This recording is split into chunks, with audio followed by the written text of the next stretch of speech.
at pagsumikapan ninyo na iwaksi ang pagkakasala. Sapagkat nais ko sa inyo, sa lahat ng aking hinirang sa kawan na ito, naway patuloy kayo na maging mabuti sa lahat ng oras. Aking mga anak na narito,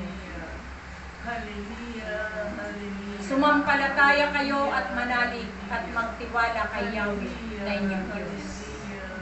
Sapagkat tunay na hindi kayo mabibigo sa inyong Diyos na inyong pinagpili. Sa bawat isa na naririto, kayong lahat ay bibigyan ko pa ng mahabang buhay. Amen. Sapagkat batid ko ang inyong pagsunod sa aking kalooban. Yan ang gantimpala ko sa bawat isa sa inyong lahat na naririto.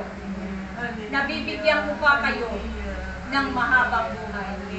Upang ang inyong Ama na nasa langit ay inyong pang paglilingkuran. Kaya nawa aking mga anak na narito, magsumikap kayo na mag-alay ng inyong mga buhay. At tunay na kayo ay makakasumpong ng pagpapala sa inyong Ama na nasa langit. Salamat sa araw na ito at kayo naririto na nakaupo sa upuang iyan. Nawa, ihakbang ninyo palagi ang inyong mga paa patungo dito sa aking tipanang tahanan.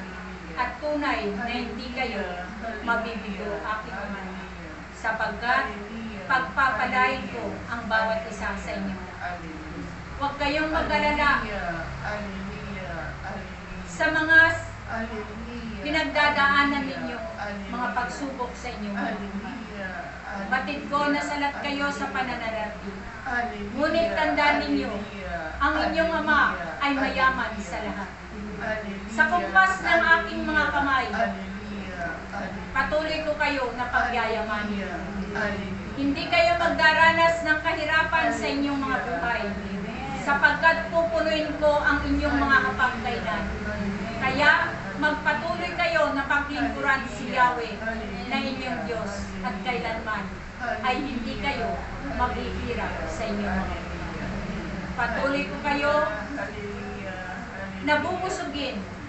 Patuloy ko kayo na pagpapalain at kailanman ay hindi kayo magugutom, sapagkat ang Diyos na inyong pinaglilingkuran ay Diyos na mayaman sa lahat.